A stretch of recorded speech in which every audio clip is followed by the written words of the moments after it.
अस्सलाम वालेकुम everyone, welcome to my YouTube channel. Hope so आप सब खैरियत से होंगे। तो कल हमने एटॉमिक एंड सब एटॉमिक लेवल को स्टडी किया और हमने ये बात पढ़ी कि एटम से मिलके बनते हैं मॉलिक्यूल्स।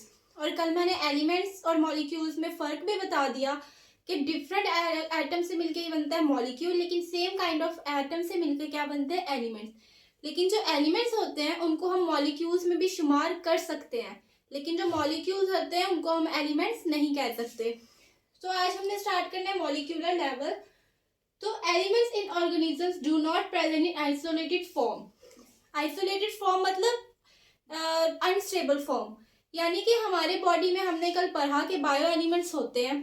ठीक है, बायो एलिमेंट्स बॉडी में होते हैं, लेकिन एलिमेंट्स के अलग अलग होने का हमें कोई फायदा नहीं है। जैसे अगर हमारी बॉडी में हाइड्रोजन है, कार्बन है, ऑक्सीजन है, ठीक है, लेकिन अभी हमें वाटर की जरूरत, ठीक है, तो वो कैसे?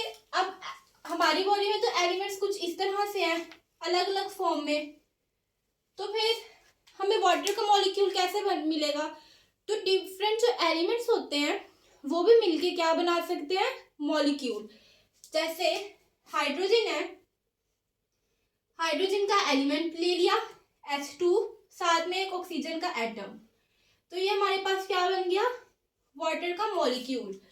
तो डिफरेंट एटम्स या डिफरेंट एलिमेंट्स ये मिलके मॉलिक्यूल बना देते हैं स्टेबल फॉर्म में आने के लिए, क्योंकि बायो एलिमेंट्स जो होते हैं वो हमारे लिए स्टेबल फॉर्म में ही फायदेमंद हो सकते हैं। खाली एलिमेंट्स हमारी बॉडी में पड़े हैं तो उनका हमें कोई फायदा नहीं है। हमें जो जरूरत है वो किसकी है, मॉलिक्यूल्स की। तो एलिमेंट्स मिलके क्या बना देते हैं, मॉलिक्यूल। जैसे अगर हमें अपनी बॉडी में वाटर की जरूरत है तो हाइड्रोजन का एलिमेंट, साथ में ऑक्सीजन का एटम। अब देखिए, मैंने इसको ऑक्सीजन का एटम बोला और इसको एलिमेंट बोला है, ऐसा क्यों? क्योंकि यहाँ पे एक से ज्यादा एटम है हाइड्रोजन के, तो इसे मैंने बोल दिया एलिमेंट, लेकिन यहाँ पे एक ही एटम है ऑक्सीजन का, तो ये है एटम। तो मैंने कल डिटेल में बताया था एलिमेंट और एटम क्या होता है। तो ये एक एलिमेंट लिया, एक एटम लिया, उसको मिला के हमारे पास एक मुकम्मल मॉलिक्यूल बन गया। और मॉलिक्यूल से मिलके ही जो है ऑर्गेनेलिस बनती हैं, सेल बनते हैं, ठीक है। अब आगे मॉलिक्यूल्स की दो टाइप्स होती हैं, माइक्रो मॉलिक्यूल्स और मैक्रो मॉलिक्यूल्स। माइक्रो का मतलब होता है स्मॉल, और मैक्रो का मतलब होता है बिग, लार्ज, ठीक है। तो नेम से इंडिकेट हो रहा है माइक्रो मॉलिक्यूल्स यानी कि स्मॉल साइज इन मॉलिक्यूल्स। लेकिन यहाँ पे हमने जब इनकी डेफिनेशन लिखनी है, हमने इनकी साइज के हवाले से बात नहीं करनी, हमने इनकी मॉलिक्यूलर वेट के हवाले से बात करनी है। जैसे माइक्रो मॉलिक्यूल, अगर शॉर्ट क्वेश्चन वैसे ही इंपॉर्टेंट है, आता भी होता है कि differentiate between micro molecules and macro molecules, तो सबसे पहले डिफाइन दिखनी है, साथ में एक दो जो है एग्जाम्पल भी। तो माइक्रो मॉलिक्यूल्स की एग्जाम्पल जो डिफाइन है वो है कि molecules with less molecular wait. अब हमने साइज की बात नहीं की, हमने यहाँ पे मॉलिक्यूलर वेट की बात की है। वो क्यों? इसकी कोई खास रीजन नहीं है। बेसिकली आप देखें तो ये भी बात तो वही है, जो मॉलिक्यूल्स जो साइज में भी छोटे होंगे तो उनका वेट भी कम होगा, जो मॉलिक्यूल्स साइज में बड़े होंगे तो उनका वेट भी ज्यादा होगा।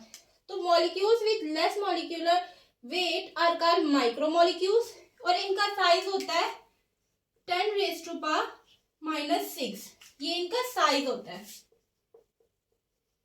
ठीक है। इसकी एग्जांपल है जैसे वाटर, H2O, ये लेस इन वेट होता है, और वैसे ही कार्बन डाइऑक्साइड, ये भी हमारी बॉडी में इसका वेट भी कम होता है। उसके बाद है मैक्रो मॉलिक्यूल्स का साइज भी बिग होता है और उनका वेट भी ज्यादा होता है। तो इसकी डिफाइन भी यही है कि molecules with high molecular weight are called macro molecules. जैसे कि प्रोटीन्स।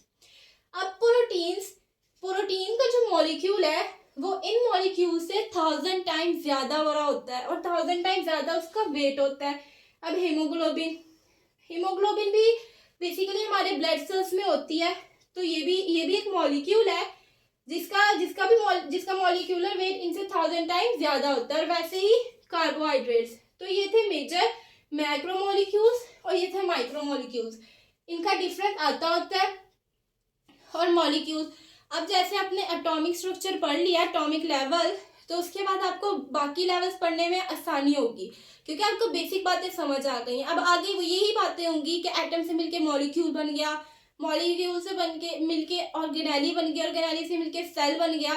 तो आगे जो लेवल्स हैं वो आपके लिए आसान होंगे, लेकिन इन लेवल्स को आपने स्किप नहीं करना, कोई एक लेवल भी नहीं। दोबारा से रिकॉल करवा देती हूँ कि molecular level, elements in organisms do not present in isolated form, यानी ये आइसोलेटेड फॉर्म में नहीं होती, क्योंकि अगर एलिमेंट्स ऐसी हमारी बॉडी में पड़े रहे तो हमारा उनसे कोई फायदा नहीं होगा। हमें जो चीज़ चाहिए वो क्या है, मॉलिक्यूल्स। तो एलिमेंट्स या डिफरेंट एटम्स मिलके क्या बनाते हैं, मॉलिक्यूल, जो कि हमें फायदेमंद होते हैं हमारे लिए। फिर दो किस्म के मॉलिक्यूल्स होते हैं, माइक्रोमोलिक्यूल्स एंड मैक्रोमोलिक्यूल्स।